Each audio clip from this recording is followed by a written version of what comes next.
नमस्कार, बहुत स्वागत है आपका बंसल न्यूज के रात 10 बजे के बुलेटिन में। मैं हूं दीपक मिश्रा। बड़ी खबर के साथ शुरुआत करेंगे बुलेटिन की। दिल्ली में कोरोना को लेकर कल एक अहम बैठक होने वाली है। कैबिनेट सचिव की दोपहर 2:30 बजे बैठक होगी। नीति आयोग के सदस्य इस बैठक में शामिल होंगे। सचिव, फार्मा मंत्रालय सहित कई अधिकारी मौजूद रहेंगे। बता दें आपको, बूस्टर डोज, अतिरिक्त डोज के संबंध में, तैयारियों के संबंध में चर्चा होगी, क्योंकि कोरोना की तीसरी लहर को लेकर सरकार ने तैयारी तो पूरी कर ली है। ओमिक्रॉन वेरिएंट को लेकर स्वास्थ्य महकमा, स्वास्थ्य अमला पूरी तरह से तैयार है। कैबिनेट सचिव की दोपहर 2:30 बजे बैठक होगी। नीति आयोग के सदस्य इस बैठक में शामिल होंगे।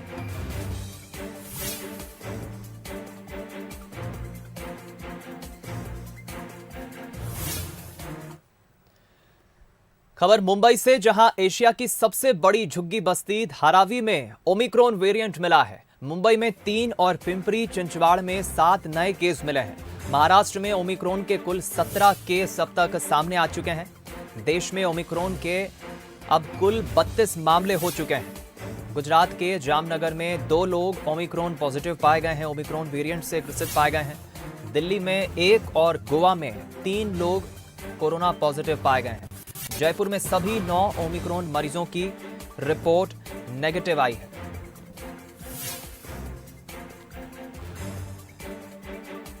ये कहीं ना कहीं खतरे की घंटी है। लगातार देश भर में नए वेरिएंट के आंकड़े बढ़ रहे हैं। इधर मुंबई से ही खबर, जहां एक्ट्रेस जैकलीन फर्नांडिस को ईडी ने समन भेजा है। पिंकी ईरानी को सामने बैठाकर शनिवार को अब पूछताछ होगी। दरअसल 200 करोड़ के मनी लॉन्ड्रिंग का पूरा मामला है। इस केस में पूछताछ होगी। बता दें आपको, जैकलीन फर्नांडिस का पासपोर्ट भी फिलहाल जब्त कर लिया गया है। जैकलीन फर्नांडिस अभी भारत देश से बाहर यानी कि विदेश नहीं जा सकती है। एक्ट्रेस जैकलीन फर्नांडिस, जिन्हें समन भेजा है ईडी ने।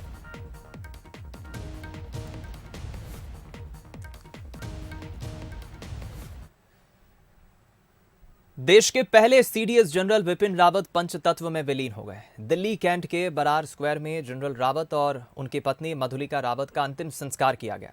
दोनों बेटियों कीर्तिका और तारिणी ने एक साथ उन्हें मुखाग्नि दी। इस दौरान 800 जवानों की मौजूदगी में सीडीएस को 17 तोपों की सलामी दी गई। इससे पहले जनरल विपिन रावत की पार्थिव देह बेस हॉस्पिटल से उनके आवास लाई गई। यहां सीजेआई, एनवी रमन्ना, तीनों सेनाओं के प्रमुख, केंद्रीय गृह मंत्री अमित शाह, कांग्रेस नेता राहुल गांधी सहित तमाम नेताओं ने उन्हें श्रद्धांजलि दी। सीडीएस विपिन रावत और मधुलिका रावत की बेटियों कृतिका और तारिणी ने भी अपने माता पिता को श्रद्धांजलि दी। अंतिम संस्कार के दौरान आर्मी कैंप भारत माता की जय के नारों से गूंजता रहा।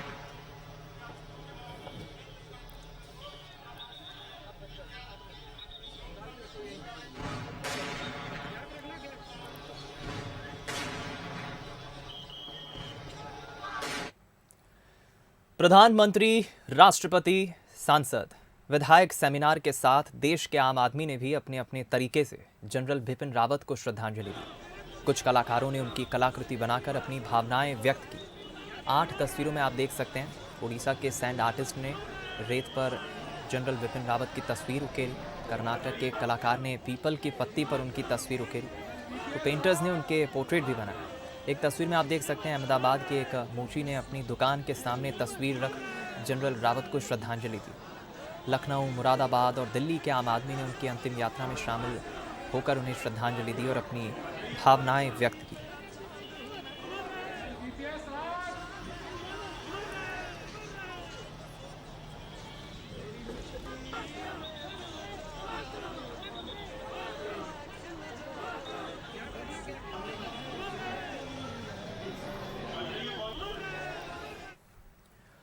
देश के पहले सीडीएस जनरल विपिन रावत का इंदौर से भी गहरा नाता रहा है। उन्होंने यहां से डिफेंस से एमफिल की पढ़ाई की और सेकंड टॉपर रहे। प्रोफेसर पीएन मिश्रा ने उन्हें गाइड किया था। अब उनके नाम पर इंदौर में शोध संस्थान बनाने की मांग उठने लगी है। प्रोफेसर पीएन मिश्रा ने उनसे बातचीत की हमारे संवाददाता पीयूष पारे ने। देश के पहले सीडीएस विपिन रावत जी के दुखद निधन के बाद देश भर में शोक की लहर है। उनकी यादें आज भी लोगों के जहन में जिंदा हैं और इंदौर के देवी अहिल्या विश्वविद्यालय से भी उनका नाता रहा है। इस वक्त हमारे साथ में प्रोफेसर पीएन मिश्रा जी हैं और इन्हीं के अंडर में विपिन रावत जी ने एमफिल की पढ़ाई की थी और किस तरीके से उनका ये पूरा एजुकेशन रहा, एमफिल की पढ़ाई का उनका एक्सपीरियंस रहा, इस पर बात करेंगे पीएन मिश्रा जी से। सर, ये कब एमफिल विपिन रावत जी का हुआ? विपिन रावत जी हमारे छात्र रहे 2001-2002 के सत्र में। इंस्टीट्यूट ऑफ मैनेजमेंट स्टडीज़, जिसका उस समय मैं निदेशक हुआ करता था, 2001-2002 के बैच में अच्छा शोध प्रबंध इन्होंने प्रस्तुत किया था और मुझे उनके प्रस्तुति का अभी भी स्मरण है कि किस विद्वत्तापूर्ण ढंग से उन्होंने अपने शोध प्रबंध को डिफेंड किया था, एमफिल थीसिस को डिफेंड किया था। सर, हमारे पास मार्कशीट भी मौजूद है जो आपने उपलब्ध कराई है। सर, किस तरीके का उनका जो है वो परफॉर्मेंस रहा था? आपको मैंने मार्कशीट दे दी है, आप उस मार्कशीट को जग जाहिर करें, संपूर्ण देश देख ले कि हमारे प्रथम जो सारे सेनाओं के सर्वोच्च प्रमुख रहे, वे एक मेधावी विद्वान व्यक्ति भी रहे हैं। और उनको एक पेपर तो मैंने स्वयं पढ़ाया है, ऑर्गेनाइजेशन एंड मैनेजमेंट पढ़ाया है। तो वो बता दीजिए कि उनको 76% नंबर 2001-2000 बैच में एमफिल में मिले हुए हैं। मार्कशीट मैंने आपको ग्रेड कार्ड उनका उपलब्ध करा दिया है। सर, एक शोध पीठ स्थापित करने की मांग की जा रही है। यदि ऐसी कोई मांग किसी कोने से उठती है तो मैं उस मांग का पुरजोर समर्थन करूंगा। उसके दो कारण हैं। एक कारण तो यह है कि इस विश्वविद्यालय का पहला विद्यार्थी भारतीय सेना का सेनापति बना और वह तीनों ही सेनाओं का सर्वोच्च अधिकारी भी बना, तो अपने विश्वविद्यालय के लिए बहुत गर्व की बात है। और दूसरी बात यह है कि हमारे आज के जो विद्यार्थी हैं और या भविष्य के जो विद्यार्थी हैं होंगे, उन्हें ये प्रेरणा मिलेगी कि भारत का सेनापति इसी विश्वविद्यालय से कभी निकला था और भारतवर्ष के संपूर्ण सेनाओं का सर्वोच्च नियंता भी, सर्वोच्च जो उसका था चीफ था, वो भी इसी विश्वविद्यालय से निकला हुआ है। तो यह न केवल उनके लिए सम्मान देने की बात है, बल्कि ये हमारे विद्यार्थियों के लिए प्रेरणा भी बनेगी। मैं इस मांग का समर्थन करता हूँ। यहाँ पर प्रोफेसर पीएन मिश्रा है। साफ तौर पर जिस तरीके से आज देश विपिन रावत जी को याद कर रहा है और उसी बीच में ये मध्य प्रदेश के लिए गौरव वाली बात है कि एमफिल की पढ़ाई उन्होंने इंदौर के ही देवी अहिल्या विश्वविद्यालय से पूरी की थी। कैमरा पर्सन जितेंद्र मकवाने के साथ पीयूष पारे, बंसल न्यूज, इंदौर। इधर भारत माता के वीर सपूत विपिन रावत और उनके साथ दुर्घटना के दौरान दिवंगत हुए सभी लोगों की शहादत को पूरे देश में श्रद्धांजलि दी जा रही है। देवास के एक युवा कलाकार शादाब खान ने रंगोली पर सीडीएस विपिन रावत का चित्र उकेर कर उन्हें इस तरह से श्रद्धांजलि दी।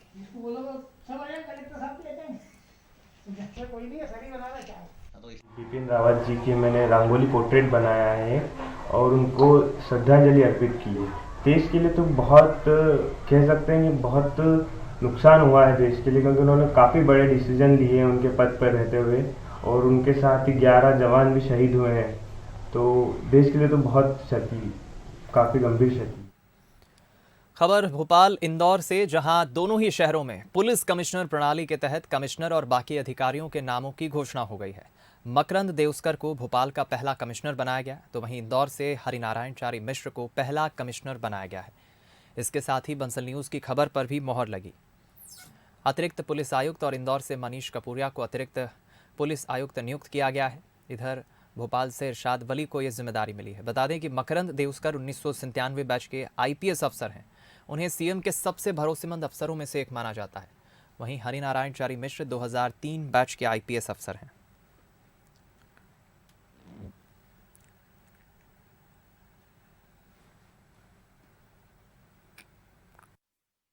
देखिएगा, पुलिस कमिश्नर कार्यालय बन गया है। ये तमाम तरह की चीज़ें बदल गई हैं, लेकिन नए कमिश्नर साहब मकरंद देउस्कर साहब भी हैं और तमाम सर एक सवाल आपसे करना चाहूँगा। पूरा दफ्तर ही बदला बदला सा नज़र आ रहा है और आप देखिए कि आईजी साहब यहाँ से विदा करने पहुँचे हैं, मकरंद देउस्कर साहब। सर, आज नया सिस्टम लागू हुआ है, क्या कहेंगे आम जनता के लिए और किस तरह का मैसेज देना चाहेंगे? आप पहले पुलिस कमिश्नर बने हैं भोपाल के। ये मेरा सौभाग्य है कि कि मुझे ये अवसर दिया गया है और मेरा ये पूरा प्रयास रहेगा कि मैं इन अपेक्षाओं पे खरा उतरूं। सर कितना अलग होगा ये जो सिस्टम है, चूंकि पहले जो रहा करता था, ये कितना अलग होगा पुलिस कमिश्नर? इसमें जो न्यायिक काम है पुलिस का वो एक अलग चीज़ रहेगी जो हम पुलिस के द्वारा की जाएगी। तो नई जिम्मेदारी के साथ नई जिम्मेदारी जनता के बीच में है, तो जनता खासी उम्मीद भी करेंगी। क्या मैसेज देना चाहेंगे? कि हमारा प्रयास रहेगा, पूरी भोपाल पुलिस का यही प्रयास रहेगा कि हम उन अपेक्षाओं पे खरे उतरें। चलिए, ये थे मकरंद देवस्कर साहब जो नए पुलिस कमिश्नर बने हैं, और उन्होंने कहा कि यही प्रयास रहेगा कि जनता के बीच में हम कैसे मैसेज दे पाएँ, जनता के बीच में कैसे ये बता पाएँ कि पुलिस आपके लिए है। विजय के साथ मनोज सैनी, बंसुल, भोपाल। और निश्चित तौर पे जिम्मेदारी के लिए पुलिस पूरी तरीके से अपने को तैयार करेगी। मुख्य तौर पे मैं मानता हूं कि आंतरिक सुरक्षा, कानून व्यवस्था और बेहतर अपराधों पर नियंत्रण के लिए एक बड़ा महत्वपूर्ण क्षण है। मंशा रही है कि लगातार अपराधियों के खिलाफ पुलिस ज़्यादा से ज़्यादा सख्त हो, कठोरतम हो और आम व्यक्ति के लिए उतना ही सहृदय हो, सदा सहायतापूर्वक काम करे, आम आदमी का भरोसा जीते। और पुलिस इन मापदंडों पर लगातार काम करती रही है, करती रहेगी और दृढ़ता से और मजबूती से और ज़्यादा प्रतिबद्धता से पुलिस काम करेगी। नमामि गंगे परियोजना के तहत आयोजित 3 दिवसीय राष्ट्रीय जल सम्मेलन के अवसर पर केंद्रीय मंत्री ज्योतिरादित्य सिंधिया ने संग्रहण पर जोर देते हुए कहा कि आने वाली पीढ़ी का ऋण है हम पर, जिसे जल संरक्षण कर चुकाना होगा। इस अवसर पर जल पुरुष राजेंद्र सिंह ने चेतावनी देते हुए कहा कि 2035 से 2050 तक पानी की गंभीर समस्या उत्पन्न हो जाएगी। सम्मेलन में घटते जल स्रोत और नदी जल संरक्षण को लेकर चर्चा की गई। 3 दिवसीय जल सम्मेलन में कल केंद्रीय जल शक्ति राज्य मंत्री प्रहलाद पटेल शामिल होंगे।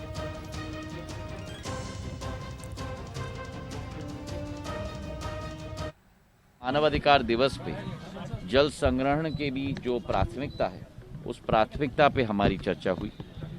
मानव जाति के लिए सबसे बड़ी चुनौती है और ये चुनौती का सामना हम सबको साथ में मिलकर करना होगा। एक एक देश के व्यक्ति को जल संग्रहण में दोनों तरीके से एडेप्टेशन और मिटिगेशन दोनों को अपनाकर आगे हमें इस ब्रह्मांड का संरक्षण भी करना हमारी जिम्मेदारी है। खबरें और भी हैं, एक ब्रेक के लिए रुक रहे हैं। ब्रेक के बाद एक बार फिर आपका स्वागत है। रुक करते हैं कुछ और खबरों का। भोपाल से खबर, जहां एक शिक्षक ने अपने हेडमास्टर की पिटाई कर दी। स्कूल में बच्चों के सामने शिक्षक और हेडमास्टर के बीच देखिए किस तरह से हाथापाई हुई। कोकता मिडिल स्कूल की ये तस्वीरें हैं, जहां देर से स्कूल आने पर हेडमास्टर की पिटाई की।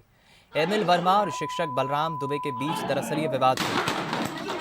देर से स्कूल आने पर शिक्षक की कई बार शिकायत हो चुकी है।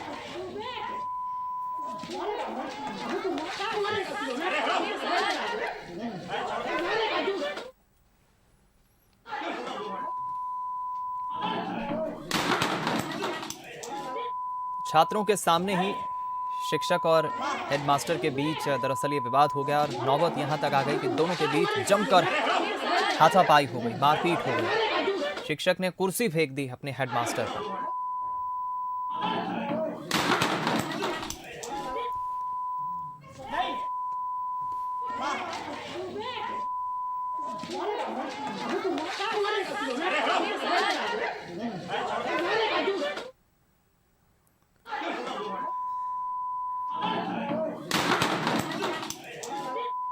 तो देखिए, दरअसल भोपाल में शिक्षक ने हेडमास्टर की जमकर पिटाई कर दी। ये तस्वीरें कोकता मिडिल स्कूल की, जहां लेट से स्कूल पहुंचने पर हेडमास्टर और शिक्षक के बीच विवाद हो गया। दरअसल रोज लेट स्कूल पहुंचने पर शिक्षक की कई बार शिकायत हो चुकी है। दोनों के बीच विवाद इतना बढ़ गया कि बात हाथापाई तक पहुंच गई, जिसके बाद शिक्षक ने हेडमास्टर की जमकर पिटाई कर दी। खबर बलौदा बाजार से, जहां सरकारी वाहन में भीषण आग लग गई। ओवर हीटिंग से आग लगने की आशंका जताई जा रही है। कलेक्टोरेट ऑफिस के बाहर खड़े वाहन में आग लगी है। सूचना पर दमकल और पुलिस की टीम पहुंची। 1 घंटे की मशक्कत के बाद आग पर काबू पाया गया। बलौदा बाजार की ये तस्वीरें हैं। सरकारी वाहन में अचानक से भीषण आग लग गई। आग कैसे लगी, ये ओवर हीटिंग कारण बताया जा रहा है।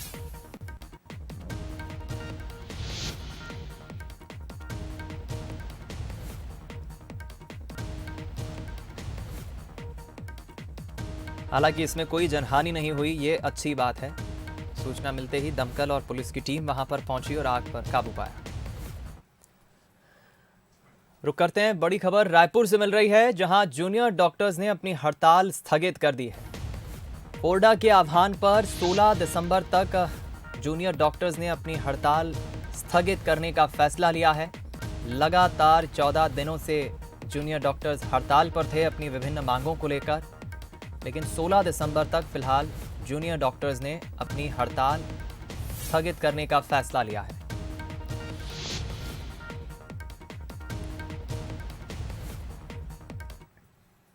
जबलपुर के हनुमान ताल पर युवकों को अवैध हथियार का प्रदर्शन दिखाना भारी पड़ गया। युवकों ने जन्मदिन के मौके पर पिस्तौल से कई फायर किए और वीडियो बनाकर उसको सोशल मीडिया पर डाल दिया। वीडियो वायरल होने के बाद पुलिस ने तुरंत एक्शन लेते हुए 2 आरोपी को गिरफ्तार कर लिया। पुलिस का कहना है कि इन पर कई मामलों में केस चल रहा है। अक्सर ये इस तरह के वीडियो बनाकर सोशल मीडिया में डालते थे।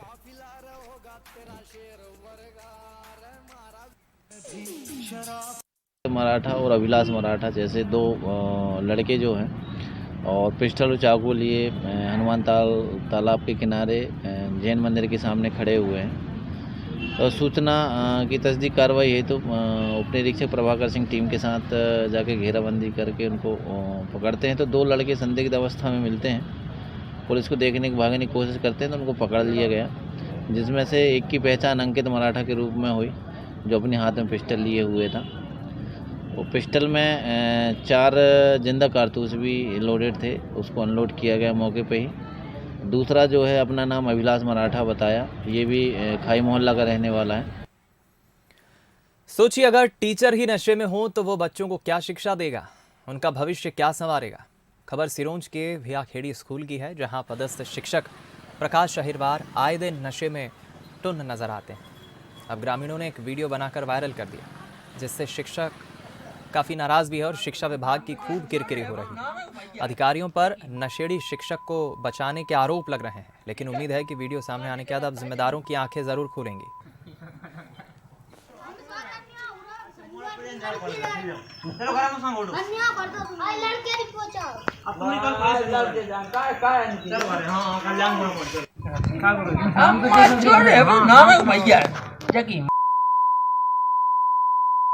ठीक है, काटे के लगता है देखिए।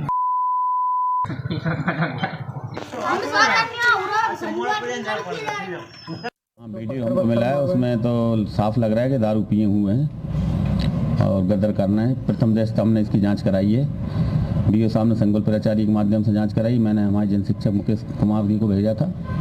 प्रथम दृष्टया जो जांच आई है उसमें वो पाए नहीं गए, वहाँ पर गाँव में उपस्थित नहीं पाए गए और स्कूल में भी अनुपस्थित पाए गए। हम स्वयं कल जाएंगे।